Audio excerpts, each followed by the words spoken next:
अस्सलाम वालेकुम, my name is Hina मकसूद और आज हम कंटिन्यू करेंगे अपने नेक्स्ट लेक्चर को। ओके। ठीक है। अच्छा, नेक्स्ट लेक्चर जो था उसमें हमने बेसिकली कहा था कि हम रिसर्च स्किल्स को डिफाइन करेंगे, रिसर्च क्या होती है उसके बारे में थोड़ा बहुत जानेंगे, एकेडमिक स्किल्स क्या होती हैं उसके बारे में थोड़ा जानेंगे। इन सब चीज़ों को जानने के बाद मैं आपको कुछ रिसर्च पेपर्स दिखाऊंगी। रिसर्च पेपर से आपको आइडिया हो जाएगा कि रिसर्च कैसे करते हैं, उसमें कितने चैप्टर्स होते हैं, क्या क्या पैटर्न्स होते हैं। ठीक है, वो ये इंग्लिश लिटरेचर डिपार्टमेंट से रिलेटेड जो है मैं रिसर्चेस दिखाऊंगी। तो इसलिए इंग्लिश रिलेटेड डिपार्टमेंट के जो स्टूडेंट हैं वही जो है इस लेक्चर को सुने। अच्छा, रिसर्च क्या होती है? Research is a systematic process of investigation such a specific topic. पहले उसने कहा कि रिसर्च क्या होती है, इन्वेस्टिगेशन करना किसी स्पेसिफिक टॉपिक की। उसके बाद टू डिस्कवर न्यू नॉलेज, एक नया नॉलेज को डिस्कवर करना, दरियाफ्त करना, नई बात बताना। ठीक है। इसके बाद कुछ फैक्ट्स को गैदर करना, उसके बाद उस पर थ्योरीज लगाना। ठीक है, रिसर्च क्या होती है? तीन चीज़ें होती हैं। एक उसमें इन्वेस्टिगेशन ऑफ स्पेसिफिक टॉपिक, ठीक है, ये बात होती है। दूसरी चीज़, हम डिस्कवर करते हैं एक नया नॉलेज, उसके बाद फैक्ट्स गैदर करते हैं और उसके बाद थ्योरीज को अप्लाई करते हैं, लिटरेरी थ्योरीज जो लिटरेचर से बेस्ड करती हैं उनको। It involves carefully gathering and analysing information to answer the question, solve problems और डेवलप न्यू एप्लीकेशन। यहाँ वो कह रहा है कि रिसर्च जो है उसको कंडक्ट करने का पर्पस ये होता है कि हमें एक प्रॉब्लम दी जाती है। एक प्रॉब्लम हमारा एक टॉपिक हो सकता है। ठीक है, और ये टॉपिक जो है बेसिकली ये एक प्रॉब्लम है, इसको सोल्व करने के लिए, इस प्रॉब्लम को सोल्व करने के लिए हमें पूरा रिसर्च आर्टिकल लिखना पड़ता है। ठीक है, अब रिसर्च आर्टिकल लिखने की ज़रूरत या रिसर्च करने की ज़रूरत हमें इसलिए दरपेश आती है क्योंकि अगर हम बीएस लेवल कर रहे हैं, बैचलर्स कर रहे हैं या फिर हम एमफिल कर रहे हैं, पीएचडी, तो हमें रिसर्च थीसिस या रिसर्च प्रपोजल्स, रिसर्च आर्टिकल्स लिखने हमें जो है वो ज़रूरी हो जाते हैं। उसकी एक रीज़न है कि विदाउट ये किए आपको डिग्री नहीं मिल सकती। ठीक है, तो रिसर्च के अंदर बेसिकली एक प्रॉब्लम होती है, वो आपका जो रिसर्च गैप है, वो रिसर्च गैप, उस प्रॉब्लम को आप जो आप एनालाइज करेंगे फिर आपको वो रिसर्च गैप मिलेगा। रिसर्च गैप जब मिल जाएगा तो आप उसको फिर अपनी रिसर्च के साथ जोड़ देंगे।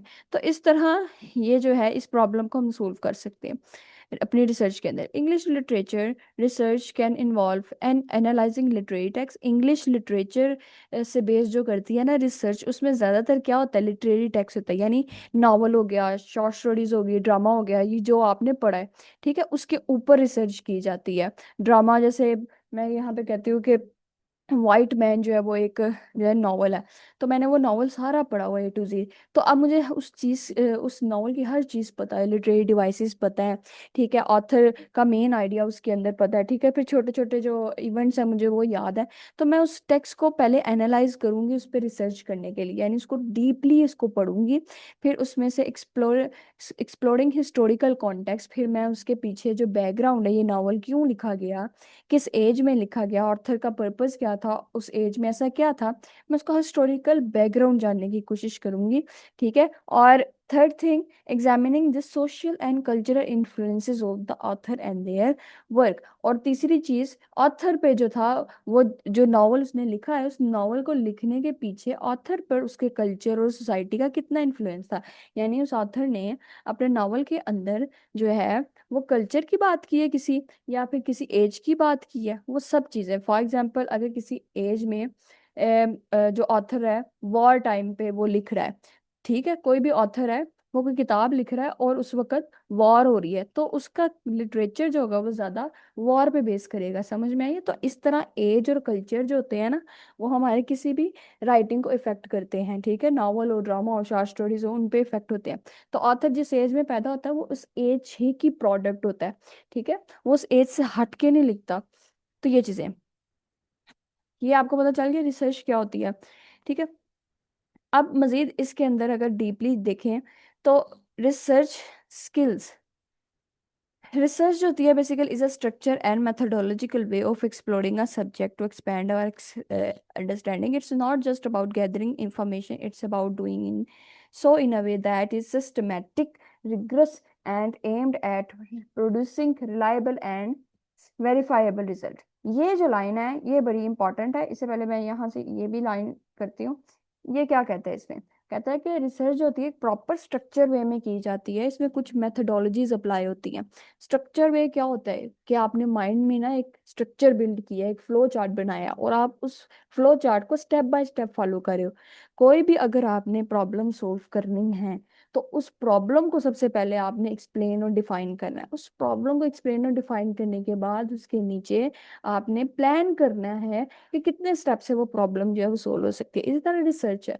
रिसर्च ऐसा नहीं है कि आप एक दिन बैठे तो आपको मिल गया रिसर्च गैप और आप रिसर्च करना शुरू हो गया, आपने रीडिंग भी कर ली, लिटरेचर थ्योरी भी लगा दी। नहीं, रिसर्च का मतलब क्या है कि आपका मुकम्मल थीसिस, आपका आर्टिकल एक स्ट्रक्चर में डिजाइन होना चाहिए, उसका एक फ्लो होना चाहिए, उसके आइडियाज के अंदर कोहियन होनी चाहिए, उसमें जो आप मेथोडोलॉजीज अप्लाई कर रहे हैं वो उसके साथ इंटरकनेक्टेड होनी चाहिए, आपकी लिटरेचर थ्योरी उसके साथ इंटरकनेक्टेड होनी चाहिए, और फिर जाकर आप कोई डाटा एनालिसिस के चैप्टर में जाकर कोई न्यू चीज, न्यू नॉलेज है वो डिस्कवर करेंगे या डिलीवर करेंगे। तो रिसर्च जो होती है वो सिस्टमेटिक होती है, एक ऑर्डर को फॉलो करती है, क्रोनोलॉजिकल ऑर्डर, एक सीक्वेंस को। मैथोडोलॉजिकल वे, एक कुछ मेथड्स यूज होते हैं रिसर्च करने के लिए। अगर इंग्लिश लिटरेचर बेस्ड रिसर्च है तो हम ज्यादातर क्वालिटेटिव मेथड यूज करते हैं। अब क्वालिटेटिव मेथड जो होता है वो हमें बताता है कि रिसर्च कैसे, कब और क्यों की जाती है इंग्लिश लिटरेचर के अंदर। ठीक है, तो ये आप जब रिसर्च करते हैं तो ये आप दो चीजें, आप इन चीजों का आपको ख्याल रखना पड़ता है, एक स्ट्रक्चर का और दूसरा मेथोडोलॉजिकल वेज का। अच्छा, यहाँ पे भी उसने यही बात की है, अगर हम इन चीजों का ख्याल रखेंगे तो भी जाके हमारा वेरीफाइबल रिजल्ट्स निकलेंगे। हमारा डाटा एनालिसिस का जो चैप्टर है तभी वो जाके क्लियर मीनिंग देगा। अगर ये चीज़ें क्लियर नहीं है तो फिर आपका जो प्रपोजल है उसमें अभी रुकावटें हैं, वो भी क्लियर नहीं है। तो इसमें उसने बताया कि कितने की एक्सपेक्ट होते हैं रिसर्च को करने के। सबसे पहले तो रिसर्च जो होती है वो एक प्रॉपर प्रॉपर सिस्टमेटिक होती है, प्लान्ड होती है, ऑर्गेनाइज्ड होती है, स्टेप बाय स्टेप प्रोसीजर को फॉलो करके रिसर्च की जाती है। अब ये जो स्टेप बाय स्टेप प्रोसीजर है ये क्या होता है? रिसर्च जब हम रिसर्च आर्टिकल जब खोलते हैं ना, तो रिसर्च आर्टिकल के अंदर सबसे पहले आपको टॉपिक और टाइटल बताया जाता है जिस पर आपने रिसर्च करनी है, या फिर वो टाइटल या टॉपिक आप ढूंढ के लाते हैं जिस पे आपने रिसर्च करनी है। पहले तो ये चीज। दूसरी चीज जो होती है, दूसरा पोर्शन जो होता है चैप्टर 1 के अंदर ही, ये सब कुछ चैप्टर 1 के अंदर हो रहा है। चैप्टर 1 के ही अंदर आपने इंट्रोडक्शन लिखना होता है। फिर चैप्टर 2 के अंदर जो है आपने अपने रिसर्च के लिटरेचर रिव्यू करना होता है, जितना लिटरेचर पहले लिखा जा चुका है आपके उस टॉपिक से रिलेटेड, आपने जो लिटरेरी टेक्स्ट को चूज किया उस टेक्स्ट से रिलेटेड जितना भी कुछ लिखा जा चुका है, जितने आर्टिकल्स, आप उनको रीड करके लिटरेचर रिव्यू के चैप्टर में डालते हो। फिर इसी तरह चैप्टर नंबर 3 होता है मेथडोलॉजीज। मेथडोलॉजी का मतलब कौन सा मेथड अप्लाई हो रहा है मेरी रिसर्च के ऊपर, क्वांटिटेटिव हो रहा है या क्वालिटेटिव हो रहा है, या मिक्स्ड मेथडोलॉजी हो रही है, या मिक्स्ड जो है ना वो मेथड अप्लाई हो रहा है। ठीक है, 3 तरह के मेथड्स होते हैं। तो ज्यादातर लिटरेचर वालों के लिए क्वालिटेटिव मेथड होता है। जो इंग्लिश लिटरेचर पे रिसर्च करते हैं ना वो ज्यादातर क्वालिटेटिव मेथडोलॉजी को इस्तेमाल करते हैं, और उसमें बताया जाता है कि क्वालिटेटिव मेथड में रिसर्च किस तरह से कंडक्ट की जाती है। ठीक है, तो ये चीज़ है। अच्छा, उसके बाद ये होगा थर्ड चैप्टर। अब फोर्थ चैप्टर में आपका होता है डाटा एनालिसिस। डाटा एनालिसिस में बेसिकली आपका उससे पहले नहीं सॉरी, उससे पहले मैथडोलॉजीज के चैप्टर के बाद जो है ना आपने लिटरेरी थ्योरी बतानी होती है। लिटरेरी थ्योरी आप कौन सी अपनी रिसर्च में अप्लाई करें, उस थ्योरी के चैप्टर को डिफाइन करने का जिसे हम कहते हैं थ्योरेटिकल फ्रेमवर्क। उस थ्योरेटिकल फ्रेमवर्क के अंदर हम एक थ्योरी बताते हैं। ठीक है, थ्री थ्योरी बताने के बाद हमारा जो अगला चैप्टर होता है वो होता है डाटा एनालिसिस का। ठीक है, अगला चैप्टर का नेम डाटा एनालिसिस। उसके अंदर हम न्यू फाइंडिंग्स करते हैं कि भाई हमने ये टेक्स्ट पढ़ा है, हम उस थ्योरी को अब इंटर रिलेट करने लगे हैं किस चीज के साथ, उस टेक्स्ट के साथ, और जो हमारी फाइंडिंग्स होंगी रिजल्ट्स में हमें फिर एंड पे नजर आएंगे। और इस तरह जो डाटा एनालिसिस का हमारा जो चैप्टर होता है उसके बाद जो है कंक्लूजन लिखा जाता है, और कंक्लूजन में हर चीज वाज़ह कर दी जाती है कि ये जो है मेरी रिसर्च है, इतने मैंने फाइंडिंग्स मैंने ये की हैं। ठीक है, इसी तरह ये हमारी स्टेप बाय स्टेप रिसर्च मुकम्मल होती है, जिसमें हमारी स्टेप बाय स्टेप से मुराद हमारे एक्शंस भी हैं। ठीक है, और उसके साथ हमारे कुछ पैराग्राफ्स भी हैं जो स्टेप बाय स्टेप डलते हैं, और एंड पे जाकर चैप्टर्स, ये जो चैप्टर्स की मैंने बात की है कि पूरा रिसर्च पेपर, थीसिस या डिसर्टेशन प्लान्ड होता है कि भाई चैप्टर 1 में क्या लिखना है, चैप्टर 2 में क्या लिखना है, चैप्टर 3 में क्या लिखना है, 4 में क्या लिखना है, और 5 में क्या लिखना है। जिस बच्ची को या बच्चे को इनकी नॉलेज नहीं होगी वो रिसर्च नहीं कर पाएगा। हर चैप्टर की अपनी अपनी जो है वो लर्निंग है। आप जब तक उस चैप्टर को लर्न करके उसको लिखना नहीं सीखेंगे आप नेक्स्ट चैप्टर पे नहीं जा पाएंगे। तो ये चीज़ है। सिस्टमेटिक इस वे में, मैथडोलॉजिकल जैसे मैंने बताया कि कुछ मेथड्स होते हैं, टेक्निक्स होती हैं, स्टाइल्स होते हैं कलेक्ट करने के डाटा के। ठीक है, तो मेथड अप्लाई होता है, जैसे कि लिटरेचर रिव्यू के बाद जो आपका चैप्टर आता है उसको कहते हैं हम मैथडोलॉजीज, रिसर्च मैथडोलॉजीज। तो उसके अंदर हम बेसिकली उस मैथडोलॉजीज के अंदर हम बताते हैं अपने ये सॉरी बताते हैं अपने चैप्टर के अंदर कि हमने कौन सा मेथड सिलेक्ट किया है। ठीक है, ये चीज़ हो गई है। अच्छा, उसके बाद पर्पजफुल, पर्पस बताना होता है आपने कोई एक स्पेसिफिक क्वेश्चन, जिसे हम कहते हैं रिसर्च गैप कह लेते हैं, जिसका हम कहते हैं प्रॉब्लम कह लेते हैं, या ऑब्जेक्टिव। यानी अपनी रिसर्च का पर्पस आपने बताना है जब आपने रिसर्च करनी है, कि मैं ये रिसर्च क्यों कर रहा हूँ। अब ये जो पर्पस बताना है ना, ये आपने कहाँ बताना है भाई, ये आपने अपने एब्स्ट्रैक्ट के अंदर बताना है। एब्स्ट्रैक्ट वो पैराग्राफ होता है एक छोटा सा, जो कि हर आर्टिकल के, हर डिसर्टेशन के स्टार्ट में लिखा जाता है। ठीक है, जैसे आपने स्पेसिफिक टॉपिक देख लिया अपना, जिसके ऊपर आप रिसर्च करें वो आपने ऊपर लिखा, और उस रिसर्च करने के बाद एब्स्ट्रैक्ट के नाम से एक पैराग्राफ लिखा जाएगा। उस पैराग्राफ के अंदर आपने क्या ऐड करना है, पर्पस क्या है आपकी रिसर्च का। आपने उसमें बताना है कि आपने कौन सी लिटरेरी टेक्स्ट उठाई है, कौन सा नावल आपने उठाया है, उसके ऊपर कौन सी थीरी आपने अप्लाई की है। ठीक है, उसके बाद कौन से थीरिस्ट को आपने यूज़ किया और उनकी थीरीज को आपने यूज़ किया। उसके बाद आपने बताना है कि मैंने फाइंड क्या किया है, उसके अंदर आपने जो सी चीज़ फाइंड किया होगी वो आप अंदर वाज़ह करके लिखेंगे। उसके बाद इसी पैराग्राफ से रिलेटेड एंड पे जाकर की वर्ड्स होंगे। की वर्ड्स होते हैं मेन वर्ड्स हमारी रिसर्च के, जो हमें बताते हैं कि ये जो मेन वर्ड्स हैं हमने इनके ऊपर रिसर्च की है, और हमारी थ्योरी जो है इन पे बेस कर रही है, हमारा पूरा लिटरेचर जो है, ये आर्टिकल जो है इस पे बेस कर रहा है। ठीक है, तो वो कुछ की वर्ड्स होते हैं इंपॉर्टेंट, जो हमारी ओवरऑल रिसर्च में बड़े इंपॉर्टेंट होते हैं। तो ये चीज़ है, तो वो जो पैराग्राफ है ना, वो डिफाइन करता है पर्पस क्या था रिसर्च लिखने का। फिर अगले, knowledge creation. The ultimate goal is to generate new knowledge और इंसाइट और deepen our understanding of existent knowledge. अब ये जो नॉलेज क्रिएट हम कर रहे हैं, ये जो रिसर्च लिख रहे हैं, इसका क्या मकसद है इसका मकसद यही है कि हम अपने बच्चों को सिखाएं कि किस तरह से आप जो है वो क्रिटिकल थिंकर बन सकते हैं, न्यू चीज़ों को डिस्कवर कर सकते हैं उन्हीं चीज़ों में से जिन पे रिसर्च की जा चुकी है।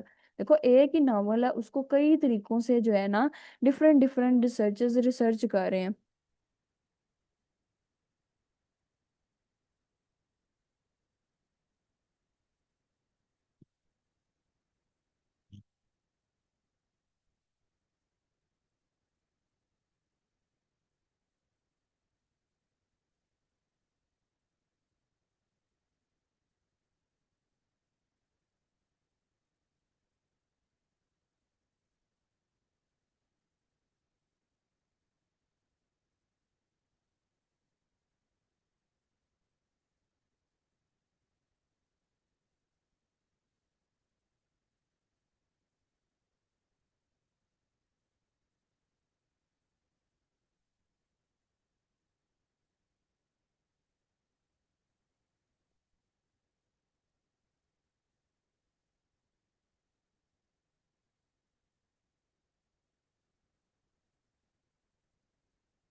अच्छा, ये चीज़ हो गई।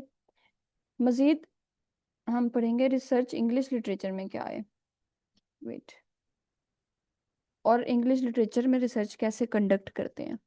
जो इंग्लिश लिटरेचर के स्टूडेंट हैं, ये उनके लिए है। सबसे पहले तो हम एक लिटरेरी टेक्स्ट उठाते हैं। लिटरेरी टेक्स्ट कौन सी हो सकती है, नॉवल हो सकती है, शॉर्ट स्टोरी हो सकती है, ड्रामा हो सकता है। ठीक है, इसके अलावा अदर पोइट्री हो सकती है, अदर यॉनरा हो सकता है। नहीं, इसके अलावा अदर यॉनरा हो सकता है। ठीक है, तो उनके ऊपर क्या करते हैं हम, उनको रीड आउट करते हैं पहले। टेक्सचुअल सॉरी टेक्सचुअल एनालिसिस करते हैं। अब ये टेक्सचुअल एनालिसिस होता क्या है, कि आपने उसकी डीप स्टडी करनी है। डीप स्टडी का मुराद ये है कि आपने उसकी हर डिटेल पे फोकस करना है। आपने उसकी थीम्स पे फोकस करना है, आपने उसके करेक्टर्स पे फोकस करना है, आपने लैंग्वेज, जिस लैंग्वेज में वो लिखा गया टेक्स्ट उस लैंग्वेज पे फोकस करना है, लिटरेरी टेक्निक्स पे फोकस करना है। अब ये क्यों जरूरी है? देखो जो थीम्स होंगे, अगर हमें थीम्स पता होंगे तो हम उसके अकॉर्डिंग लिटरेरी थ्योरी को अप्लाई कर सकेंगे। अगर हमें थीम्स ही नहीं पता होंगे उसके, तो हम लिटरेरी थ्योरी को अप्लाई नहीं कर पाएंगे उस टेक्स्ट की। फॉर एग्जाम्पल मेन थीम जो था किसी, जैसे मैंने अभी आपको बताया अतीक रहीमी का, मैं कहती हूँ उस अतीक रहीमी में अर्थनेशिस एक जो था ना वो नावल लिखा था। बेसिकली वो एक काइंड ऑफ नावला था, छोटा सा नावल था। और उस नावल के अंदर मेजर जो थीम था वॉर थी, वॉर दिखाई जा रही थी। तो अब उसमें वॉर दिखाई जा रही है, तो मुझे फौरन से पता चल गया कि भाई इस पे वॉर थ्योरी अप्लाई हो सकती है। वॉर थ्योरी जो है बेसिकली ट्रॉमेटिकल थ्योरी का नाम है, कि किसी इंसान ने ट्रॉमा देखा, ठीक है, और वो ट्रॉमा क्या था? वॉर था, और उस ट्रॉमा के इफेक्ट जो है उस पर क्या हुआ। तो मेरी रिसर्च जो है वो बेसिकली साइको एनालिसिस रिसर्च में चली गई है, ठीक है, यानी मैं किसी इंसान की साइकी के बारे में डिस्कस कर रही हूँ और ट्रॉमेटिक थ्योरी लगा रही हूँ। तो इस तरह मेरी रिसर्च जो है क्या है, मेरे थीम के ऊपर बेस करेगी। अगर मुझे यही नहीं पता होता कि उस नावल के अंदर वार चल रही है, तो मैं किस तरह उस पर रिसर्च करती, किस तरह लिटरेरी थ्योरी अप्लाई करती। फिर मुझे कैरेक्टर्स का आइडिया होना चाहिए, क्योंकि जब हम कोई रिसर्च लिख रहे होते हैं तो हमने अपने टेक्स्ट को भी एक्सप्लेन करना होता है। अगर हमें कैरेक्टर्स के बारे में नहीं पता, हमें अपने नावल के बारे में पता ही नहीं है, तो हम फिर क्या एक्सप्लेन करेंगे अपने रिसर्च आर्टिकल में। तो इसके बाद लैंग्वेज, लैंग्वेज आपका जो लिटरेरी टेक्स्ट है वो किस लैंग्वेज में था जो आपने पढ़ा है। जैसे मैंने जो रिसर्च की थी अर्थनेशिस अतीक रहीमी ने ये लिखा था, तो ये दरी लैंग्वेज में था। तो ये जो दरी लैंग्वेज है बेसिकली अफगान की लैंग्वेज थी जो अफगानिस्तान में बोली जाती है। तो ये लैंग्वेज जो थी इसको ट्रांसलेट किया गया था इंग्लिश लैंग्वेज के अंदर, और इंग्लिश लैंग्वेज में ट्रांसलेट करके इस टेक्स्ट को दोबारा लिखा गया था जो मैंने पढ़ा था, और मैंने इंग्लिश में पढ़ा था। तो इंग्लिश इस तरह आपने फोकस करना होता है कि जिस टेक्स्ट या जिस नॉवल पे आप रिसर्च करें, ड्रामा पे आप रिसर्च करें, उसकी लैंग्वेज ओरिजिनल है, उसके ऑथर जो था उसने ही वो चीज़ लिखी है। अगर उसके ऑथर ने वो चीज़ नहीं लिखी तो आप समझे आप उस टॉपिक पे रिसर्च मत करें, ठीक है, वो कमजोर हो जाता है, क्योंकि उसमें ओरिजिनल लैंग्वेज ओरिजिनल ऑथर के व्यूज नहीं होते, ठीक है। जो टेक्स्ट ट्रांसलेटेड हो जाए किसी और ऑथर के थ्रू, वो जो है उसमें वो आपकी ओरिजिनल रिसर्च नहीं कहलाती, ठीक है। अच्छा, तो ये आपको लैंग्वेज का रोल भी समझ में आ गया कि जिस ऑथर ने जिस लैंग्वेज में लिखा है बेसिकली वही लैंग्वेज अगर हम उसी पे रिसर्च करेंगे, इंग्लिश लैंग्वेज में लिखा है तो इंग्लिश लैंग्वेज को हम अंडरस्टैंड करते हैं, तो उस पर जो रिसर्च की जाएगी वो ज़्यादा अथेंटिक होगी। तो ये चीज़ है। उसके बाद हम कुछ लिटरेरी टेक्निक्स को इस्तेमाल करते हैं, उसके अंदर लिटरेरी थीरीज को इस्तेमाल करते हैं, अपने लिटरेचर के पॉइंट ऑफ व्यूज को इस्तेमाल करते हैं, लिटरेरी स्ट्रेटजीज को इस्तेमाल करते हैं, ठीक है। ये चीज़ हो गई। सेकंड चीज क्या करनी, पहले स्टेप में हमने क्या पढ़ा कि हमने किसी टेक्स्ट को पढ़ना होता है और उसका टेक्सचुअल एनालिसिस साथ करना होता है। दूसरी चीज हमने हिस्टोरिकल कॉन्टेक्स्ट पढ़ना होता है, कि ये जो टेक्स्ट हम पढ़ रहे हैं, नॉवल जो हम पढ़ रहे हैं, ड्रामा जो पढ़ रहे हैं, ये नॉवल और ड्रामा किस एज में लिखा गया है, उस वक्त हालात क्या थे, उस वक्त माशरे में क्या हो रहा था, उस वक्त पॉलिटिकल जो थे ना वो सिस्टम कैसा था, जस्टिस था या नहीं था। इसको कहते हैं हिस्टोरिकल कॉन्टेक्स्ट, उस टेक्स्ट की हिस्ट्री को पढ़ना, ठीक है। वो टेक्स्ट कब क्यों कैसे लिखा गया था, और ऑथर को पढ़ना कि ऑथर उस एज में क्या महसूस कर रहा है, ठीक है, वो किस एज में किस पीरियड में बैठा है, उसने क्या चीज़ देखी है, तो फिर जाकर इस टेक्स्ट को लिखा है जो मैं पढ़ रहा हूँ। तो हिस्टोरिकल कॉन्टेक्स्ट भी बहुत ज़रूरी होता है ऑथर का। ऑथर के हिस्टोरिकल कॉन्टेक्स्ट से हमें पता चल जाता है, या फिर हमें टेक्स्ट के हिस्टोरिकल कॉन्टेक्स्ट से पता चल जाता है कि किस एज में क्या बात हो रही है, क्या उसके प्रॉब्लम्स थे, क्या पॉजिटिव थिंग्स थी उस एज से रिलेटेड। अच्छा, ये चीज़ होने के बाद जब हमने ये दो चीज़ें पढ़ ली, उसके बाद हमने तीसरी चीज़ होती है ऑथोरियल स्टडी, ऑथर के बारे में स्टडी। देखो जैसे मैंने यहाँ कहा टेक्स्ट के बारे में पहले हम पढ़ेंगे, टेक्स्ट के बाद वो टेक्स्ट किस एज में लिखा गया हम उसके बारे में पढ़ेंगे, जिसको हम कहते हैं हिस्टोरिकल कॉन्टेक्स्ट। अच्छा, उसके बाद हम क्या करेंगे, ऑथर को स्टडी करेंगे, ऑथर की बायोग्राफी, लाइफ, उसके राइटिंग्स को पढ़ेंगे, उसमें मेजर थीम्स को तलाश करने की कोशिश करेंगे कि उसकी राइटिंग्स में ज्यादातर किन चीजों की बात होती है। ऐसा तो नहीं कोई कि हमारा जो ऑथर है वो किसी ट्रॉमा का शिकार हो, ऐसी ऐसी अगर कोई बात है तो वो फिर अपनी लाइफ में से जितने भी वर्क प्रोड्यूस किए हैं वो ट्रॉमा से रिलेटेड होंगे, ठीक है। अगर कोई ट्रॉमा नहीं है, अगर वो जो है वो बड़ा मॉडर्न जो है टेन्योर में पैदा हुआ है, तो मॉडर्न टेन्योर से वो रिलेटेड चीजें लिखेगा। तो हमने बतानी होती है उसकी जिंदगी में, उसकी जिंदगी को तो थोड़ा बहुत डिस्कस करना होता है कि हमारा जो ऑथर है वो कहाँ पे पैदा हुआ है, कहाँ से बिलोंग करता है, उसका जो है एकेडमिक करियर क्या है, ठीक है, उसने क्या चीज पढ़ी है, वो कहाँ कहाँ ट्रेवल उसने किया है, कोई बीमारी थी या नहीं थी, अच्छा वो किन लोगों से मुतासिर हुआ है अपनी लाइफ में, उन लोगों को उन लोगों से मुतासिर होकर उसने जो अपनी किताबें तो नहीं कहीं लिखी। अच्छा उसके बाद अब राइटर की या ऑथर की इस टेक्स्ट को लिखने की इंटेंशंस क्या है, क्या पर्पज है कि ऑथर ने जो है फिर ये नॉवल ड्रामा या शॉर्ट स्टोरी जो जिस पे हम रिसर्च करने वाले हैं वो हम पढ़ रहे हैं, तो उसकी उसका पर्पज क्या था लिखने का। तो तीसरा हमने ये चीज देखनी होती है रिसर्च करते वक्त। फोर्थ चीज होती है कंपैरेटिव एनालिसिस। कंपैरेटिव एनालिसिस होता है कि हम उस ऑथर का डिफरेंट उसके लिटरेरी वर्क से कंपैरिजन करें। अब कंपैरिजन क्यों जरूरी है, उससे हमें पता चल जाएगा कि हमारा ऑथर जो है वो किस इम्पैक्ट में राइटिंग कर रहा है। ठीक है, अब इम्पैक्ट जो होता है वो तासुर होता है हालात से मजबूर होकर, हालात और वाकयात को देखकर उसकी राइटिंग पे इम्पैक्ट आ रहा है उस चीज का। तो ये चीजें, अब कंपैरेटिव एनालिसिस से हमें एक और चीज भी मुराद ये है कि ऑथर के साथ उस एज में मजीद जो राइटर्स थे, जो ऑथर थे उस एज में, जो सेम एज में जो थे हमारे ऑथर के पैदा हुए थे, हम उनके भी टेक्स्ट को पढ़ते हैं साथ साथ। इससे हमें क्या आइडिया होता है कि अगर कोई वॉर हो रही है उस जगह पर तो सबका लिटरेचर जो है कहीं ना कहीं वॉर को रिप्रेजेंट करेगा। तो कंपैरेटिव एनालिसिस जो होता है वो हमें फैक्ट्स गैदरिंग करने में, नॉलेज को गैदर करने में, एज के बारे में बताने में, उस टाइम पीरियड के बारे में बताने के लिए, उस वहाँ के सोशल और कल्चर प्रॉब्लम्स को बताने के लिए हमें कंपैरेटिव एनालिसिस करना बहुत जरूरी होता है। ये होती है बेसिकली फैक्ट्स गैदरिंग थिंग होती है कि आप इसमें जो है सही बात निकाल के लेके आते हो और प्रूव करते हो। अच्छा उसके बाद theoretical framework, that is very very important. Three theoretical framework से मुराद है कि आपने एक थ्योरी अप्लाई करनी होती है अपनी रिसर्च के ऊपर। अब थ्योरी जो लिटरेचर के स्टूडेंट्स हैं उनकी जो थीरीज होती हैं वो कौन कौन सी होती हैं, बेसिकली तो है तो बहुत ज्यादा, 20-25 हैं। ठीक है, अब इसने जैसे एग्जांपल दी है फेमिनिस्ट थ्योरी जो औरतों से रिलेटेड होती है। अगर आपने ऐसा कोई नावल पढ़ा है जिसमें औरतों के हकूक छीने जा रहे हैं या औरतों के हकूक के ऊपर बात हो रही है, ठीक है, या फिर औरतें उसमें ज्यादा डोमिनेंट हैं उस नावल के अंदर, उनके पास अथॉरिटी है या फिर उनके साथ जुल्म और ज्यादती हो रही है, तो जो इस तरह के नावल होते हैं जिसमें औरत को प्रोमिनेंट करके दिखाया जाए, वो नावल जो होते हैं बेसिकली फेमिनिस्टिक नावल्स होते हैं। इस तरह जो ड्रामा होते हैं, इस तरह फेमिनिस्टिक ड्रामास भी होते हैं। ठीक है, तो फेमिनिस्ट थीरी जो है वो उन ड्रामा पे लागू होगी जिसमें ये चीजें हाईलाइट की जा रही हैं। समझ में आ रही है बात, जो टेक्स्ट आपने पढ़ा है आपने उसको एनालाइज करना है कि उसमें कौन सी थ्योरी अप्लाई हुई है। ऐसा तो नहीं है कोई ड्रामा थ्योरी अप्लाई हो जो वॉर से रिलेटेड हो, ऐसा तो नहीं कोई क्लोनियल थ्योरी अप्लाई हो जो कि ऑपरेशन और परसिक्यूशन पे और प्रिऑक्युपेशन पे हो। ठीक है, या तो फेमिनिस्ट थ्योरी, ये फेमिनिस्ट थ्योरी तो नहीं मेरे नावल शॉर्ट ड्रामा और शॉर्ट स्टोरी पे अप्लाई हो रही जो टेक्स्ट मैंने रिसर्च के लिए लिया है। तो हमने थ्योरी को भी साथ साथ देखना होता है, और ये हमें सब चीज़ें ये हमें टेक्स्ट पढ़ कर समझ में आती हैं। हमें जो किताब जिस पर हम रिसर्च करने जा रहे हैं वो पढ़ कर ही समझ में आती है कि हमने कौन सी थ्योरी अप्लाई करनी है। तो ये कुछ स्टेप्स थे। अब नीचे उसने एग्जाम्पल लिखी हैं। एग्जाम्पल जैसे उसने कहा है कि अगर हम कोई टेक्स्ट पढ़ रहे हैं तो हमें, जैसे शेक्सपियर प्ले हमने पढ़ा है, ठीक है, शेक्सपियरियन प्ले में हम हेमलेट पढ़ते हैं। हेमलेट के हमें सबसे पहले क्या पता होना चाहिए, सिंबोलिज्म हमें पता होना चाहिए। ठीक है, उसके अंदर थीम्स क्या है, उसकी हर छोटी छोटी चीज़ हमें पता होनी चाहिए।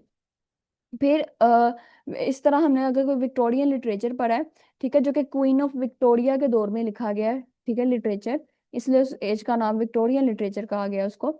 उस एज में लिखा जाने वाला जो लिटरेचर है उस एज में कौन से सोशल और कल्चरल इम्पैक्ट थे, ठीक है, क्या इन्फ्लुएंसेस थे, जो चीज़ जो हमारी सोसाइटी को मुतासर कर रही थी, प्रॉब्लम्स क्या थी उस एज की, तो वो उस लिटरेचर में हमें नजर आएंगे, और हम उसका हिस्टोरिकल नॉलेज लेंगे। ठीक है, हिस्टोरिकल बैकग्राउंड जानने की कोशिश करेंगे विक्टोरियन एज का। ठीक है, विक्टोरियन लिटरेचर को अगर हम रीड करें, उसके बाद क्या कहते हैं कि अगर वहाँ हम देखेंगे जैसे जेन ऑस्टन के नावल, ये एक नावल है जो जेन ऑस्टन जो है वो नावल लिखती है, फीमेल राइटर है, बड़ी फेमस है, और ये फेमिनिस्ट है क्योंकि ये फीमेल राइटिंग्स लिखती है, फीमेल्स को डोमिनेंट रखती है, प्रोमिनेंट करती है अपने राइटिंग्स के अंदर। तो ये ज्यादातर वुमेन को दिखाती है। तो इसमें क्या होगा, बेसिकली ये हमारा जो स्टेप होगा, यहाँ से हमें पता चल जाएगा कि हमने कौन सी लिटरेरी थ्योरी अप्लाई करनी है। अगर हम कोई ऐसा टेक्स्ट पढ़े हैं जिसमें औरत की बात है तो फिर हमें पता चल जाएगा फेमिनिस्टिक थ्योरी है।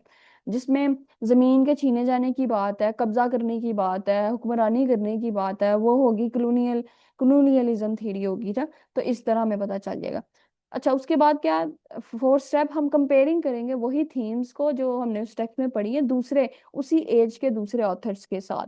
यानी जो पहला ऑथर है जिसकी हम किताब पढ़ रहे हैं ना, उस एज में और कितने लोगों ने वो किताब अपने लिटरेचर्स लिखे हैं, हम उन सबको पढ़ेंगे। इससे हमें क्या पता चलेगा, उस एज के बारे में हमें फैक्ट्स मिलेंगे कि भाई हाँ, अगर हमारा ऑथर उसने ये राइटिंग की है तो उस एज में वाकई ऐसी चीजें हो रही थी, उस एज में सोशल प्रॉब्लम्स थी, उस एज में जो कल्चरल प्रॉब्लम्स थी।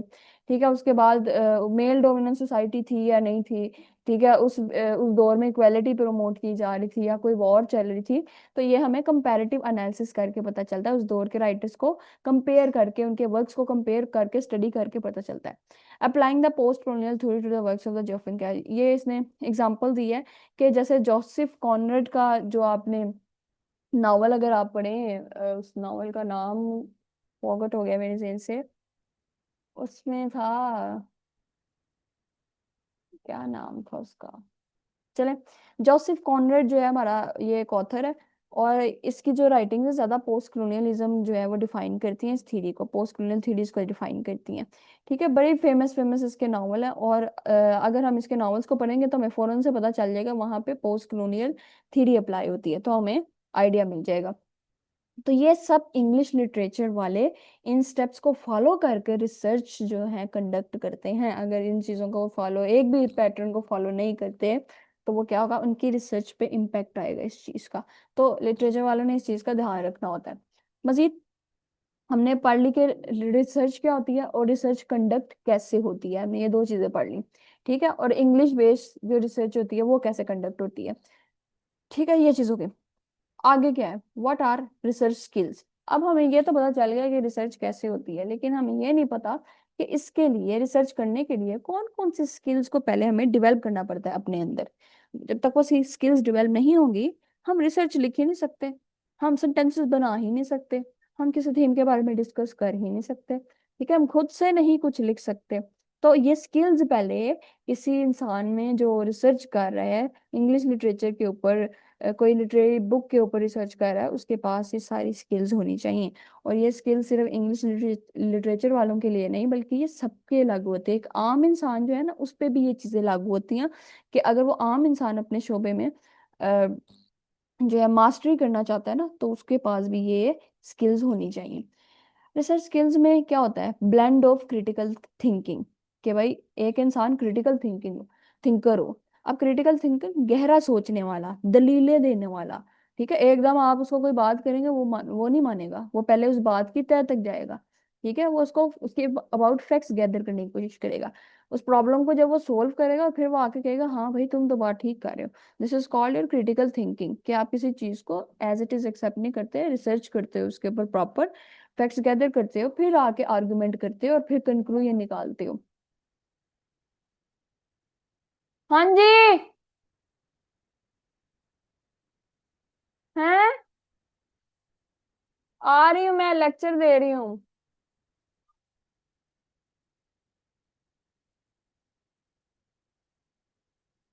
अच्छा, तो ये चीज होगी, समझ में आई। क्रिटिकल थिंकर होना बहुत जरूरी है, जो बंदा रिसर्च कर रहा है भाई उसका।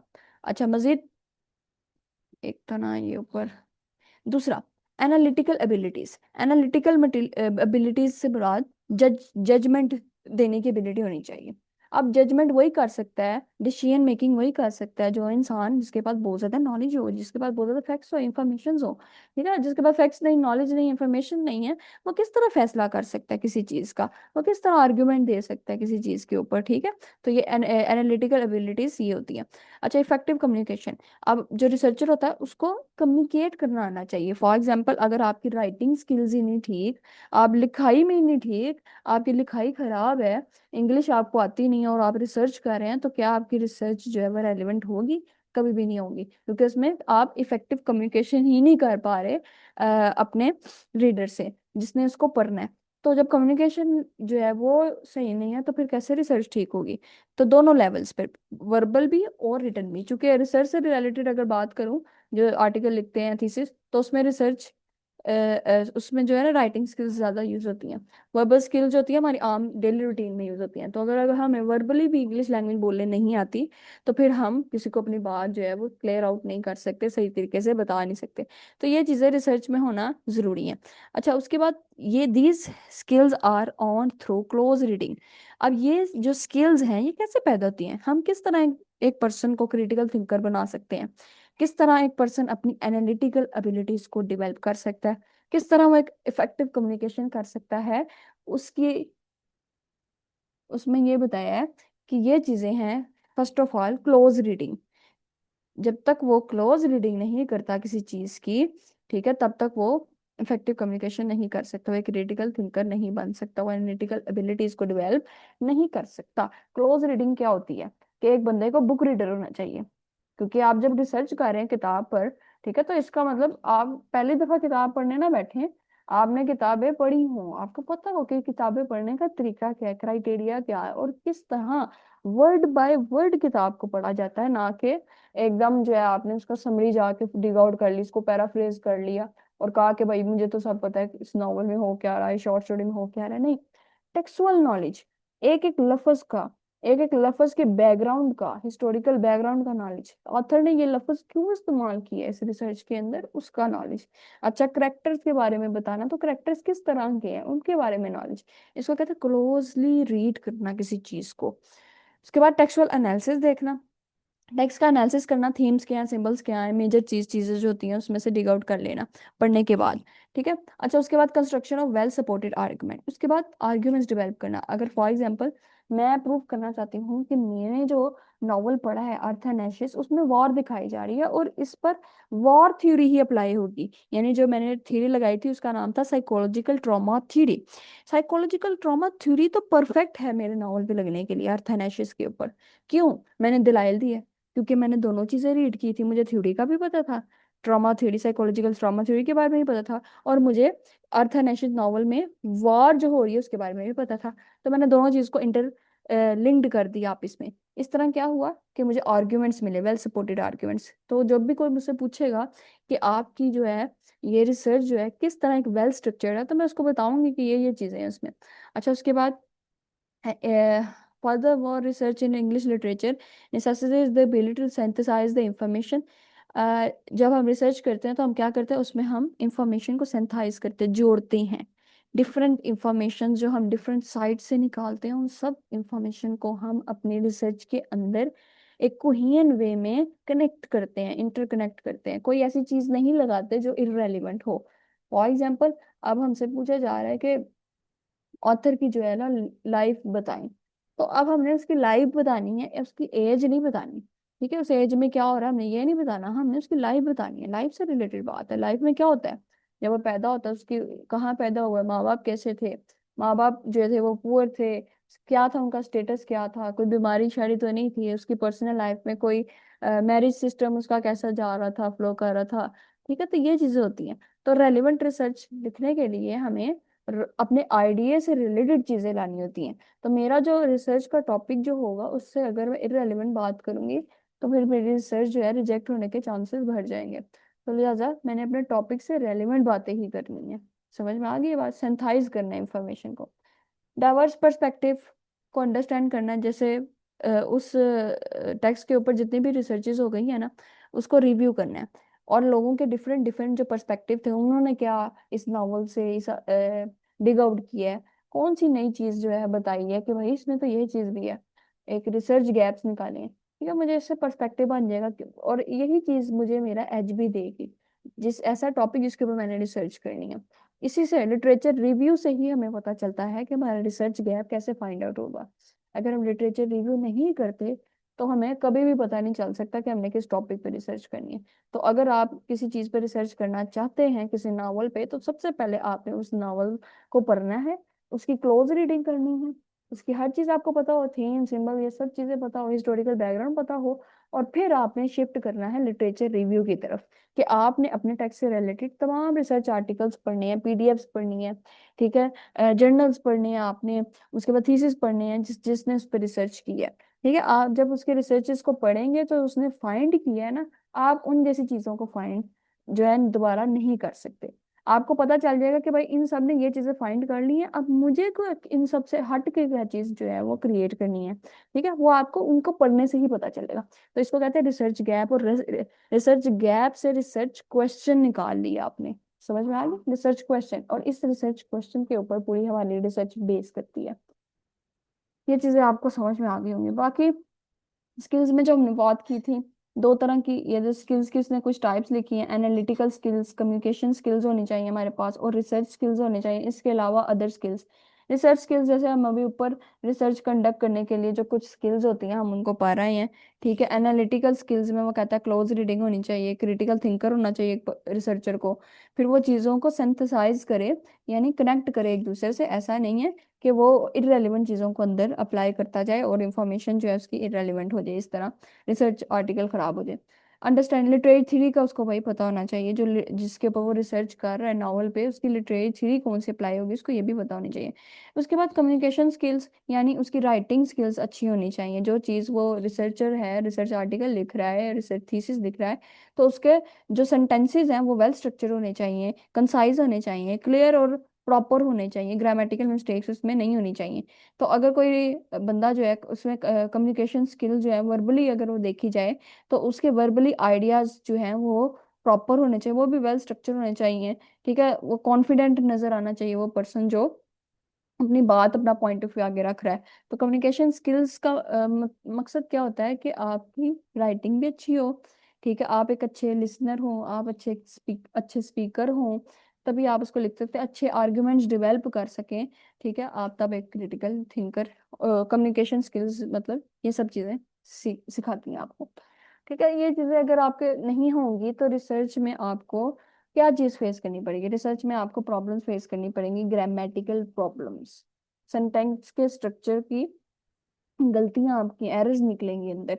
ठीक है, उसके बाद आपने जो आर्ग्यूमेंट्स दिए होंगे वो आर्ग्यूमेंट्स नहीं डेवलप हो पाएंगे सही से। तो इस तरह रिसर्च जो है दूसरी वजह से, ये दूसरी वजह जिसकी वजह से रिसर्च जो है वो क्रॉस होती है। पहली वजह आपने भी ऊपर पढ़ी है, एनालिटिकल स्किल्स होनी चाहिए। जिसके पास एनालिटिकल स्किल्स नहीं है वो रिसर्च जो है ठीक नहीं कर सकता। एनालिटिकल स्किल्स का होना जरूरी है। दूसरा, कम्युनिकेशन स्किल्स होना जरूरी है, यानी राइटिंग स्किल्स होना बहुत जरूरी है।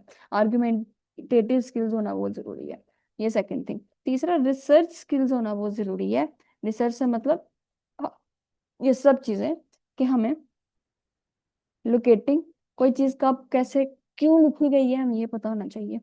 हमें रिसर्च करनी आनी चाहिए। रिसर्च से मुराद चीजों को डिग आउट करना आना चाहिए, निकालना आना चाहिए। जैसे मैंने ये बात की है ना कि अगर हम कोई टॉपिक लेते हैं तो हम उस टॉपिक से रिलेटेड इंफॉर्मेशन कहाँ से निकालेंगे हमें ये पता होना चाहिए। ठीक है, उस पर कितने आर्टिकल्स लिखे हैं वो हमें पता होने चाहिए। इवेल्युएटेड, हमारी जजमेंट जो है वो स्ट्रांग होनी चाहिए। उसके बाद जो रेलिवेंट सोर्सेज हैं हमें वो पता होनी चाहिए। देखो, रिसर्च लिखने के लिए अगर हम रेलिवेंट सोर्सेज यूज नहीं करते तो हमारा बहुत नुकसान होता है। रेलिवेंट सोर्सेज क्या होते हैं? जिसके थ्रू हम रिसर्च कर रहे हैं। इंफॉर्मेशन गैदर करना, कितने सोर्सेज से इंफॉर्मेशन गैदर की जाती है? लाइब्रेरीज होती हैं, इंटरनेट होता है, इंटरनेट के ऊपर डिफरेंट वेबसाइट्स होती हैं, जर्नल्स होती हैं रिटर्न फॉर्म में, अलग अलग। ठीक है, उसके बाद बुक्स होती हैं, हम उनको पढ़ते हैं। तो ये सब क्यों पढ़े? इंफॉर्मेशन गैदर करने के लिए। तो ये जो अगर सोर्सेज ऑथेंटिक नहीं होंगे हमारे, ठीक है, ये इररेलेवेंट चीजें होंगी इन सोर्सेज के अंदर, तो हमारी रिसर्च इररेलेवेंट हो जाएगी। तो हमें कोशिश करनी है कि हमें ऐसे सोर्सेज यूज करने हैं जो रेलिवेंट हो। तो रिसर्च आर्टिकल्स को रीड करने के लिए मोस्टली जब हम लिटरेचर रिव्यू कर रहे होते हैं ना, तो हमें ऐसे रिसर्च आर्टिकल्स को यूज करना चाहिए जो कि ऑथेंटिक है। इसके बाद पीडीएफ्स को यूज करना चाहिए। ठीक है, आर्टिकल्स को पढ़ना चाहिए, जर्नल्स को, बुक्स को, ये सब ऑथेंटिक चीजें हैं। इनके अलावा जो छोटी मोटी जैसे विकीपीडिया हो गया, इस तरह की जो छोटी छोटी वेबसाइट है, इनसे अवॉइड करना चाहिए। ये हमारी रिसर्च में प्रॉब्लम क्रिएट कर सकते हैं, क्योंकि ये जो छोटी छोटी वेबसाइट है ये कभी भी डिलीट हो जाती है। तो जो हमने लिंक क्रिएट किया होता है वो लिंक फिर वो हमें उस डायरेक्शन पे नहीं लेके जाता जिस डायरेक्शन से हमने वो मटेरियल निकाला है। तो जब वो ऑथर, जब आपके जो रीडर होंगे, जो आपका ये पैनल सर्च करेगा कि भाई आपके लिंक्स जो हैं क्या वो प्रॉपरली साइटेड हैं, और वो साइटेशन का लिंक दे रहे हैं जहाँ से ये आपने पढ़ा है, फैक्ट्स गैदर किए हैं। अगर उसमें से कोई एक लिंक भी आपको अपनी डेस्टिनेशन पे नहीं लेके जाता उस आइडिया तक जो आपने अपने रिसर्च में यूज किया है, तो वो लिंक गलत हो जाएगा। इस तरह हमारी रिसर्च पे बड़ा बुरा इम्पैक्ट आएगा। ये चीज़ है। बाकी देख लेंगे, इसमें वही चीज़ें आ गई हैं। रिसर्च मेथड उसको पता होना चाहिए कि रिसर्च जो है वो क्वालिटेटिव मेथड में करनी है या क्वांटिटेटिव मेथड में करनी है। क्वालिटेटिव इंग्लिश लिटरेचर के स्टूडेंट्स करते हैं क्वालिटेटिव मेथड में। ठीक है, बेसिकली ये आपका जो है नॉन न्यूमेरिक डाटा होता है, डॉक्यूमेंट्स की फॉर्म में डाटा होता है इसके अंदर। ये हम इसकी डेफिनेशन मजीद पढ़ेंगे। दूसरा क्या है, सोर्स इवेलुएशन करनी आनी चाहिए। सोर्स कौन सा जो है वही वो रिलायबल है, जैसे मैंने आपको भी बताया कौन सा सोर्सेज हमें यूज करनी चाहिए अपने रिसर्च के अंदर। आर्टिकल्स को यूज करना चाहिए, वो पढ़ने चाहिए, बुक्स को पढ़ना चाहिए, लाइब्रेरीज को जो है वो डिग आउट करना चाहिए, वहां से चीजें निकालनी चाहिए। ठीक है, तो ये चीजें ऐसे सोर्सेज जो रिलायबल है, जिनके अबाउट आप श्योर हैं। ऐसा ना हो कि आपने कोई ऐसा सोर्स यूज किया जो कि 2 दिन बाद खत्म हो गया, और आपने उसकी पूरी डिटेल जो अपने आर्टिकल में दी हुई है, अपने थीसिस में दी है, और वो सारी डिटेल क्या हो जाएगी, खराब हो जाएगी, इररेलेवेंट हो जाएगी इस तरह। डॉक्यूमेंटेशन प्रॉपरली होनी चाहिए, साइटेशन सोर्सेज और प्लेजरिज्म से हमें अवॉइड करना चाहिए। कॉपी पेस्ट से हमें, डायरेक्ट कॉपी पेस्ट से अवॉइड करना चाहिए। हर चीज़ को जहाँ भी हम जिस भी आर्टिकल से उठा के लिखें, हमें चाहिए कि हम उसके आइडिया को समराइज करें, स्ट्रक्चर उसका चेंज करें, सिनोनिम्स उसके अंदर न्यू न्यू डालें। ऐसा ना हो कि हम शुरू से एक वर्ड, जैसे एक्सप्लेन है, एक्सप्लेन वर्ड हम सारी रिसर्च में हमने 500 दफ़ा यूज़ कर लिया, ऐसा नहीं होना चाहिए। कोशिश करें कि ज़्यादातर नए लफ्ज़ यूज़ करें, रेपिटेटिव वर्ड्स को यूज़ ना करें, रेपिटेटिव सिनोनिम्स का ना यूज़ करें। ठीक है, तो इस तरह की जो रिसर्च होगी वही रेलिवेंट जाएगी और रिजेक्ट नहीं होगी। इतना ही काफ़ी है। इसके बाद हम कल जो है यहाँ इसी टॉपिक से जो है एकेडमिक स्किल्स पढ़ेंगे। वो क्या होती हैं, ये भी थोड़ी सी हैं, जैसे क्रिएटिव स्किल्स होती है ना, वही ये एकेडमिक स्किल्स की तरह। जज़ाकल्लाह।